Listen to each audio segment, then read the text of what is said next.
all to join me this morning. So we'll make a start. And this is where we're headed today. Now, after I'd made this, I sat and looked at it and I thought, it just doesn't look right.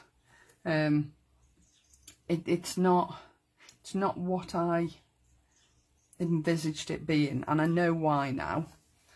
3 things. Firstly, these half circles here are meant to flow from top to bottom, and you can see they're slightly disjointed, so that flow is a little bit misaligned. So I'm going to try and rectify that in today's. And this flower is too far up.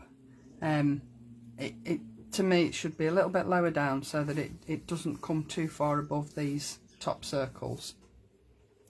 So I'm going to, again, try and rectify that as well today. And the third thing was the stars. Not that I don't like the stars, I do, but for me they're too big, so they overpower the sentiment. Now let's just run through what I've used. Now, you'll see this green card here is not out of a paper pack. This is just plain green card. And I've used the 3D Snowflakes embossing folder to emboss that card with. Now that's a circle, so it's going to sit outside the embossing folder. The small one you might get away with, but the others are gonna be too big. So I'll show you a way around that in a second. This one's out of stock, but you could also use the poinsettia, the holly and berries, the prism, the crazy paint. Just have a look through your 3D embossing folders as to what you've got and just use something different. It doesn't have to be a Christmas folder. It's just to give it a little bit of interest, a little bit different. Then I've also used the layered words, Christmas stamps and dies. There's several of these sets around. There's a happy, there's an amazing, there's a birthday. I'm sure there's another one that I've missed, but they're just so versatile. These are all stamps. If I just show you quickly. So you get a fabulous stamp set with 16 stamps on it, and then you get 6 dies. And your 6 dies consist of the background, the letters, the frame around the letters, a little frame to put your merry and happy in, and then the merry and happy words. Okay, now I've used these 3. I've not used these, I've just used these 3 and one of the sentiments. Now on the first one that I did, I said I've put sending love this Christmas, and today I'm putting have a wonderful Christmas. So just to make it a little bit different, okay? But these are so versatile, and I'll run through the differences when we actually get to that bit. So then I've also used the Essential Accessories die set. This set, when you first look at this set, you think, well, I'm not going to use that. It's not my sort of thing at all. But I will say, this set comes in useful for so many different things. When you're looking for that one small element just to finish a card off, this set is just perfect. Now, for my circles, I use the Nested Torn Edge Circles die set. These nested dies, to me, are going to be one of your staples in your craft stash. I've said to you before that the solid shapes, for me, give you so many options on backgrounds and things that I wouldn't be without the nested shapes. So I've used torn edge circles on this, but you could equally have used the scalloped and plain circles. And then for my flower, just to show that it doesn't have to be non-Christmas, you could make it Christmassy as well, I decided to use the Beautiful Buds die set. This is one of my most favourite flower sets that Lisa does, because you've just got so many options with it. You could use the same colour base and top leaves and then just use a different calyx. You could use 2 different colours, contrasting colours. There's so many options, and it doesn't have to be summery, it doesn't have to be, you know, pale colours, pastel colours, it can be vibrant colours, it could be glittery colours, which is what I've used today. So a very versatile set. It comes in one piece, and a couple of the pieces will be inside bigger pieces. So if you just snip those out, and then you can cut the whole thing in one go. So you can see I've done mine several times. So it's a quick and easy way of getting a lot of flowers in one go. Beautiful set. And then again, I've used the Very Festive Season papers because I don't think Lisa's bringing out papers this Christmas, but these for me and the Christmas Romance are some of the best Christmas papers I have ever seen. They're versatile, they're traditional, they're non-traditional. You could use them for birthday cards or Christmas cards. You know, a winter birthday, they're perfect. And I just think they're a fabulous quality paper. They're almost a card, to be honest. They're 200 GSM, so that's quite thick for a paper. 12 designs, 2 of each, so 24 sheets of 8x8 papers. So first things first, I'm going to stamp my sentiment onto my card, and then I can move my Ultimate out of the way. So I'm using textured cardstock. This is American Crafts cardstock, and I'm just going to place my sentiment more or less in the middle. I'm not measuring it, I'm just popping it in the middle, hopefully straight. Put my magnets either end so that it doesn't move, and then lift my sentiment up. Now I'm using a STAYS-ON here. I would normally use probably a VersaFine Clair or a Memento, but I'm using STAYS-ON because it's a textured cardstock, and sometimes the VersaFine Clair or the Memento doesn't always give you a crisp print, and the reason I decided to do it on my Ultimate was just in case it doesn't print properly the first time. So you see, even here with a STAYS-ON, it's slightly missed, but I'm not going to worry about that. Right, so next thing, this is 20 centimetres by 20 centimetres, okay? So I turned it round, put it on my scoreboard, and made a little mark, top and bottom, at 10 centimetres, and then drew a faint line across the middle of the card, so that I've got a base to put line my circles up on, okay? So then I cut out my 3 circles, okay? And I went with the outer one, missed one, next one, missed one, next one. So that one, and that one, okay? So that you've got enough of a gap here to give you a flow round that circle, okay? If you'd have done next one down, there wouldn't be enough. So you need at least one in between to give you enough to make that effect, okay? So then I put them on my scoreboard and I measured them. So I've put that on my scoreboard, and that measures 9 centimetres. So I've scored at 4.5, okay? And then done exactly the same with the other 2. This one measures 11, so I've scored at 5.5, and this one measures 13, so I've scored at 6.5. You've got choices. You can either use a knife and a ruler or scissors. I'm using scissors because it's quicker, and to be honest, so long as you're more or less on the line, it's not going to make any difference if you're slightly off, because you're going to hide that centre line anyway. But scissors is the quickest. So now we're going to put our circles down on our card. I'm not gluing them just yet, so I want to place them so that I can see that I've got everything where I need it to be, okay? So I've placed my half circles down, and the bottom circles you're aligning to the left, and the top circles you're aligning to the right, okay?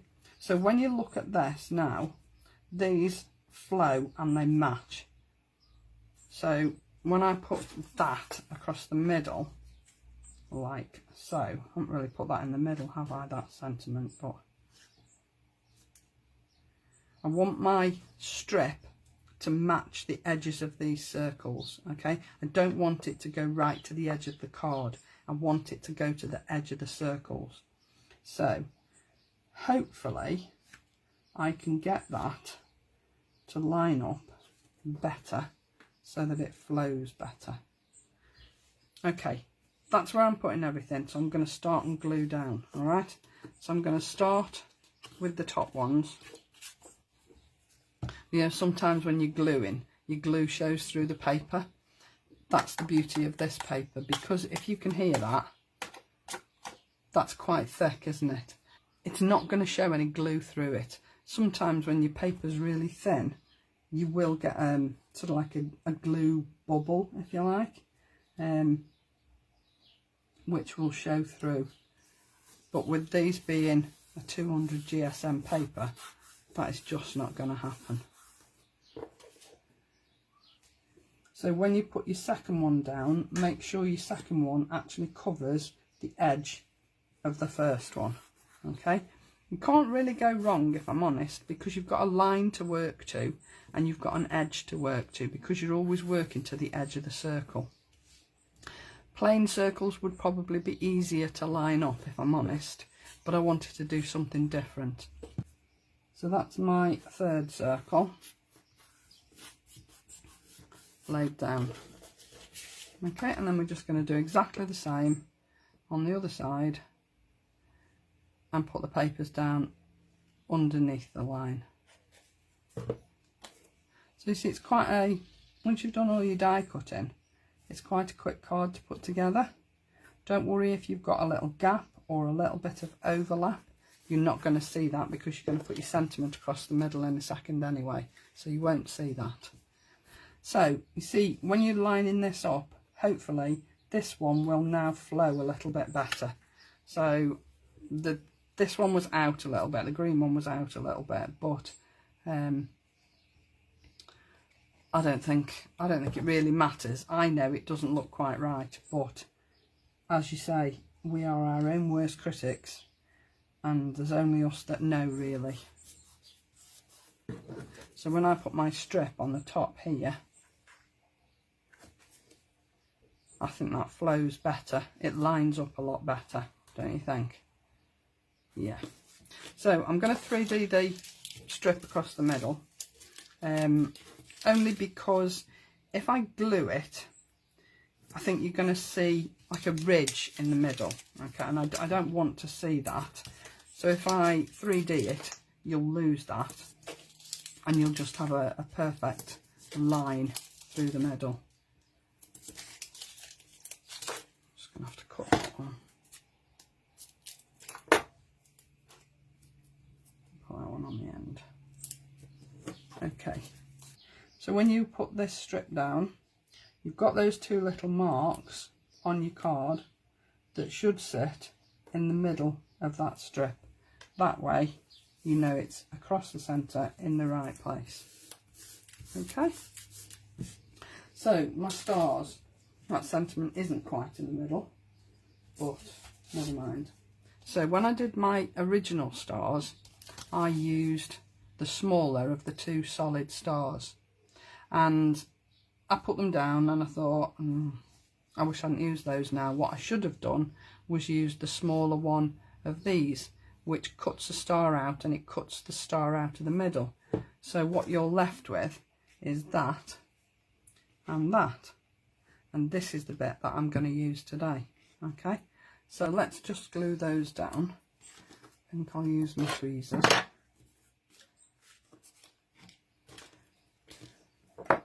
You don't need much glue because this is Lisa's fabulous glue, which will stick anything to anything. So just pop my stars down there. Now you can see the sentiment isn't quite in the middle. It's slightly to the left, but what can you do? Think anybody will notice? Right, so I'll come into my flower. Now I've cut my flowers out, as I showed you. I've got loads cut out. These are cut out in gold mirror card and red American craft card. But what I did with the red American craft card was I put a piece of double-sided adhesive on one side and added mermaid tails to it. Now these are the plum pudding mermaid tails. I know a lot of you have got these. I know a lot of the newer people won't have, and I can only apologise that you didn't find Lisa in time to get these.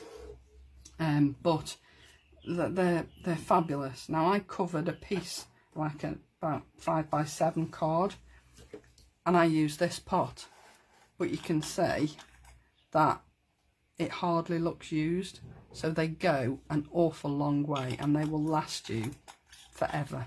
I mean, I've had these since Lisa bought them out, and all the mermaid tails came out in the first 12 months, I think, and I've still got all of mine. So the one thing I would say to you is, when you put your dies down on your card and you've used mermaid tails, if I just do that, you can see that sticking to my finger, yeah?